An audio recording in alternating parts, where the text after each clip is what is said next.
داخل این ویدیو که ادامه ی ویدیوی قبل به حساب میاد، میخوام این مبحث و این بحث رو که ریشه نژادی بلوچ از کجا میاد و اینکه چطور در طول گذر زمان با پذیرفتن بعضی تغییرات نهایتاً به نام بلوچ امروزی رسیدیم. ما داخل ویدیوی قبل در مورد این صحبت کردیم که اصلا نام مکران خودش از کجا میاد و به چه دلیل بهش میگفتن مکران به این منطقه و اصلا مکران اون زمان چه مناطقی رو شامل میشده. در مورد حدود مکران صحبت کردیم، ریشه نام بلوچ و ریشه نام کوچ رو با همدیگه در موردش بحث کردیم و داخل این ویدیو میخوام در مورد زبان مردم منطقه مکران و همچنین نهایتا خاستگاه نژادی قوم بلوچ و اینکه چطور به این منطقه اومدن با هم دیگه صحبت بکنیم.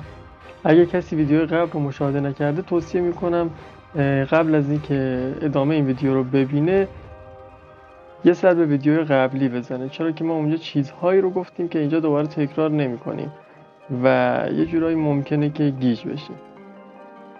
اما زبان باستانی منطقه مکران، در رابطه با زبان مردم منطقه اگه بخوایم صحبت بکنیم بستگی داره که منظورمون از باستانی چند سال پیش باشه، یعنی 3000 سال پیش، 2000 سال پیش، 4000 سال پیش. چرا که قبل از این که آریایی ها بیان، مردمی که داخل این منطقه حضور داشتن مردم دراویدی بودن که زبان دراویدی هم داشتن. این زبان کمتر به زبان فارسی و زبان مردم آریایی شباهت داره و بیشتر به زبان‌های هندی شباهت داره تا زبان آریایی. همچنین دستور زبان متفاوتی هم داره با زبان‌های آریایی چون کردی، بلوچی و فارسی. و در کل زمان تمدن مهریگر، شهرسوخته، جیرفت و این تمدن‌هایی که ما الان داخل این منطقه کشف کردیم و متعلق به چند هزار سال پیش حتی قبل از ورود مردم آریایی ها هستن، در واقع این تمدن‌ها زبانشون همین زبان دراویدی بوده نه آریایی. در رابطه با اینکه زبان بلوچی زبانی که کلا ریشه آریایی داشته چطور وارد این منطقه شده، با توجه به ویدیوی قبل ما میتونیم اینطور نتیجه بگیریم که همون زمانی که اتحادیه ماد تشکیل میده و اونها امپراتوری مادها رو به وجود میارن، گروهی از پارت‌ها و مردم اتحادیه ماد به این منطقه میان و خب طبیعتا اونها با همین زبان آریایی صحبت میکردن. ریشه ورود این زبان یعنی زبان بلوچی به این تاریخ برمیگرده. در رابطه با زبان دراویدی و اینکه ما بخوایم بیشتر اثبات بکنیم که زبانی بوده که ریشه آریایی نداشته و در کل با مردم آریایی فرق داشته، میتونیم اینطور بگیم که فردوسی داخل شاهنامه ذکر میکنه که کیخسرو سوار کشتی میشه و به سمت چین حرکت میکنه. یعنی وقتی که سوار کشتی میشه و به سمت چین حرکت میکنه از طریق دریای عمان، فردوسی اینطور میگه که زمانی که به چین ما رسیدیم مردمی رو مشاهده کردیم که با همون زبان مردم منطقه مکران صحبت میکردن. در واقع اینجا بیشتر به نظر میرسه که منظور فردوسی از چین همون بخشای شرقی هندوستان بوده، چون به هر حال چین که خیلی ارتباط خاصی نداره و اول ارتباط بلوچستان با هند، بعدش حالا اگه به چین برسن. و خب از اونجایی که میگن زبان دراویدی یه خورده ریشه هندی داره و از زبانهای نژاد دراویدی هاست، میتونیم اینو کامل درست بگیم که با مردم اون منطقه شباهت‌های زیادی داشته، شاید هم یکی بوده. اما در مورد خاستگاه نژادی مردم بلوچ، قبل از اینکه بخوایم این موضوع رو بررسی بکنیم بهتره همین الان بگیم که بلوچ ها در کل الان همگی یکی هستن و اینی که ما داریم میگیم مربوط به چند هزار سال پیشه و زمان کمی نیست که ما بخوایم اینا رو از هم جدا بکنیم. دیگه این چند هزار سال پیش این مردم چنان با هم دیگه اختلاط نژادی پیدا کردن که اصلا امکان پذیر نیست جداسازی اونها. همچنین بد نیست اینو هم بگیم که هیچ نژاد خالصی الان در دنیا وجود نداره. طبیعتا بلوچستان و مردم بلوچ هم از این قاعده مستثنا نیستن. اما در مورد بلوچستان و اینکه بومیان این منطقه کیا بودن، بومیان این منطقه همون ماکاهای دراویدی حساب میان. همچنین تمدن‌های بلوچستان که الان ما می‌بینیم داخل این منطقه هستن و قدمتشون برمیگرده به خیلی قبل‌تر از ورود آریایی‌ها به این منطقه، در کل همگی متعلق به نژاد بلوچ هستن.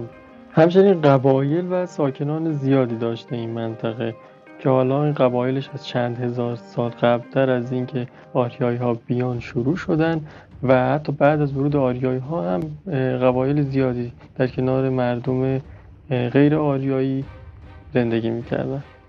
از این قبایل میتونیم قبیله هایی رو نام ببریم از جمله موک یا ماک یا مید و هوت، زرنجی، ارویی و حالا این قبایلی که الان گفتیم احتمالا همشون با زبان دراویدی صحبت میکردن که حالا بعدها مادها به این منطقه اومدن و پارسها، قبیله بالاچ و باز هم اینا هم قبایلی بودن که وارد منطقه شدن.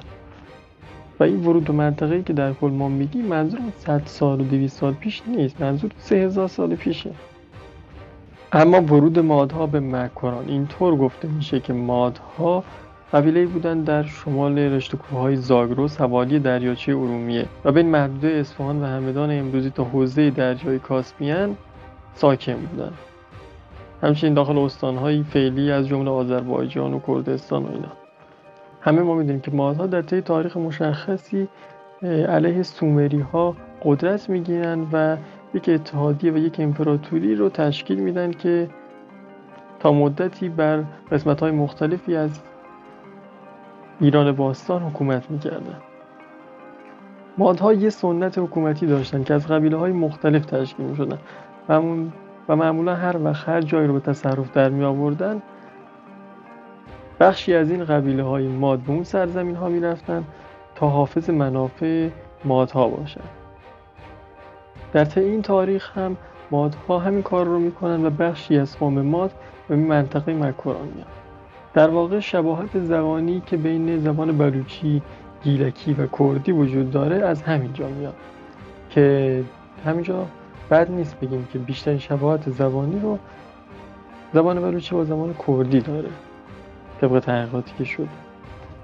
پارت‌ها به گفته هرودوت و آخوند محمد صالح یکی از 6 یا 7 قبیله اتحادیه ماد بودن.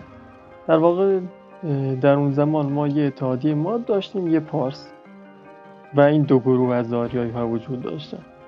پارت‌ها در دوره امپراتوری ماد همونطور که مادها قدرت میگیرن، پارت‌ها هم به عنوان یکی از این قبایل اتحادیه ماد قدرت میگیرن و بخششون به این منطقه میان تا اینکه در زمان هخامنشیان امتیازات خودشون رو عمدتاً از دست میدن و به همین خاطری که ما در تاریخ همیشه پارت‌ها اقدام‌های علیه حکومت هخامنشیان داشتن و علیهشون شورش میکردن.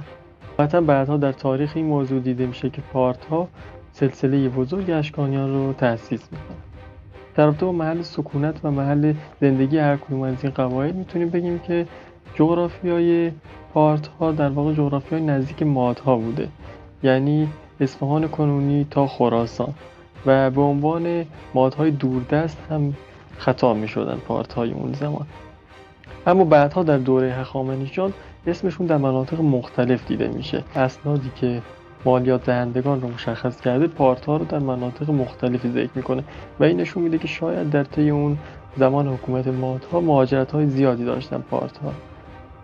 پارس‌ها هم افرادی بودند که در منطقه اطراف استان فارس و شیراز و بعضا هم‌نژاد با تاجیک‌ها به حساب میاد. در کل این رو هم میتونیم بگیم که بین پارت‌ها و پارس‌ها همواره رقابت سیاسی هم وجود داشته، یعنی زمانی که هخامنشیان پارس حکومت میکردن پارس‌ها علیه اونها قیام میکنن و حتی بعدش هم و وقتی که پارت‌ها هم به قدرت میرسن ساسانیان پارس علیهشون قیام میکنن و حتی ما در طول تاریخ اسنادی رو میبینیم که ساسانیان از اشکانیان به بدی یاد میکردن. قبیله پارت و قبیله بالاچگان که از مجموع قبایل اتحادیه ماد به حساب میان از جمله قبایلی هستند که در بلوچستان ساکن میشن. حتی قبیله بالاچ چنان قدرتی میگیره که در دوره ساسانیان اسمشون به عنوان یه دولت و کشور مستقل در تاریخ وجود داره که این قبیله بالاچ در واقع قبیله‌ای بوده که در زمان امپراتوری مادها در شمال فلات ایران ساکن بوده و نهایتاً بعدها به منطقه بلوچستان میاد. در کل اینکه نام پارت ریشش از کجا میاد برمیگرده به پادشاه اول ماد که کیقوباد بوده و لقب پارادات داشته. به همین دلیل مردمی که از ادامه یه نسل اون بودن نام پارت رو برای خودشون انتخاب کردن. اما این موضوع که پارت ها به این منطقه اومدن چندان داخل منابع تاریخی مختلف بهش پرداخته نشده و فقط کتاب کردگال نامه این موضوع رو ذکر کرده و از ورود مادها به بلوچستان از دوره اولین شاه ماد چیزهایی رو گفته. طبیعتا اطلاعات پژوهشگران در این مورد خیلی کمه و مستندترین مدرکی که شاید ما بتونیم بهش استناد بکنیم برمیگرده به گفته های هرودوت پدر تاریخ، زمانی که داره مالیات های مختلف ساتراپ های مختلف هخامنشی رو ذکر میکنه. از نام پارت ها در 3 ساتراپ مختلف نام میبره، یعنی ساتراپ 10م، 16م و 17م رو نام میبره. داخل هر 3 این ساتراپ نامی از پارت ها دیده میشه با عنوان کسایی که مالیات پرداخت میکردن. ذکر کردن همزمان این قوم در چند ساتراپ نشون دهنده اینه که اونها مهاجرت کردن در زمان مادها و الان که زمان هخامنشیان میشه که هرودوت در موردش داره صحبت میکنه، اونها در چند منطقه حضور دارن. همچنین کتیبه نقش رستم شاپور اول ساسانی استان پاراتان یا پارادات رو استانی بین مکران و هند توصیف کرده.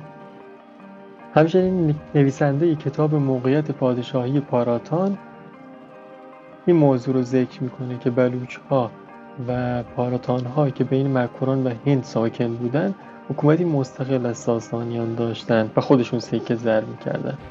همچنین اونها خودشون رو پادشاهان توران و مکران میدونستن. در کل این موضوع میتونه باز ادامه دهنده اون مطلب باشه که پارت ها و پارس ها همیشه با هم دیگه اختلافایی داشتن.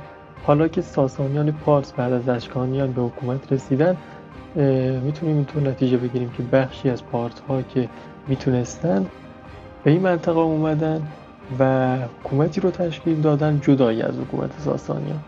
کتاب های تاریخی همگی درباره این صحبت کردن که مادها به سرزمین مکران اومدن و داخل منطقه بلوچستان امروزی ساکن شدن، اما هیچ کدوم علت این مهاجرت زمانش رو به طور دقیق معین نکردن. ما سعی کردیم داخل این ویدیو و ویدیو قبل روایت‌هایی رو بیاریم که تا حدود این زمان رو مشخص کنیم و معتبرترین روایت‌ها اینطور میگن که از همون زبان مادها این مهاجرت شروع شده، ولی خب در طول تاریخ ادامه دار بوده.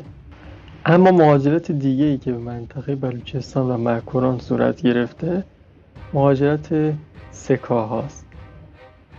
گفته میشه منطقه اصلی مهاجرت سکاها برمیگرده به منطقه شمالی مکران، یعنی زابلستان، سیستان و جنوب افغانستان. همچنین حضور سکاها در اساطیر شاهنامه یه روایت خیلی عادیه و بسیار تکرار شده.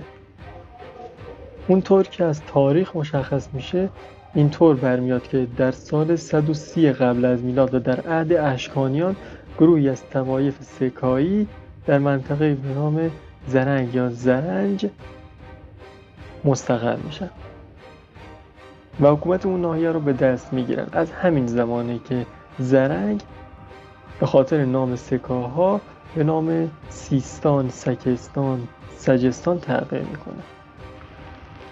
همچنین این سکاها که در هزاره اول قبل از میلاد داخل منطقه مکران ساکن میشن، بعدها بخشای از هندوستان، افغانستان و منطقه اون دور اطراف رو به تصرف در میارن و دولتی رو در هند به وجود میارن که به دولت هندو سکایی معروفه.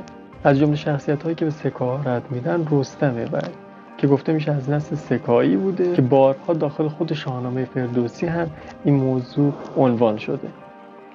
نهایتا این سکاها رو میتونیم اینطور بگیم که با مردم بلوچ ادغام شدن و جزئی از تاریخ این منطقه به حساب میاد.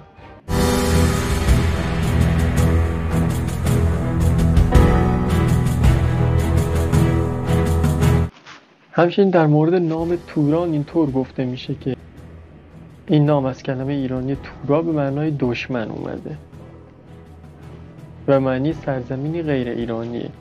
اما اینکه این نام در چه دوره‌ای به ثبت رسیده، میشه گفت که قبل از حکومت ساسانیان هم ما همین نام رو برای این منطقه داشتیم.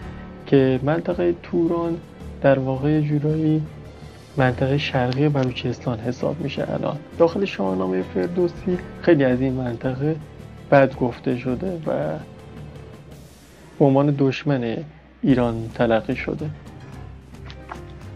این دشمنی رو میتونیم به خاطر حضور سکاها در این منطقه بدونیم یا حتی به خاطر دشمنی که پارسا و پارتا با هم دیگه داشتن و همونطور که گفتیم حتی در دوره بعد از اشکانیان، یعنی زمانی که ساسانیان پارس به حکومت میرسن، باز هم پارتها در این منطقه حکومت خودشون رو داشتن و زیر سلطه ساسانیان نبودن. همچنین اینکه رستم از اقوام سکاها به شمار میاد یا نه، به صورت مستقیم داخل شاهنامه میتونیم بگیم که بارها رستم از سوی دشمنانش با واژه سگزی مورد خطاب گرفته که میتونه به این موضوع ارتباط داشته باشه و تقریبا همه مواردی که رستم با این نام مورد خطاب قرار میگیره بیشتر به خاطر تحقیره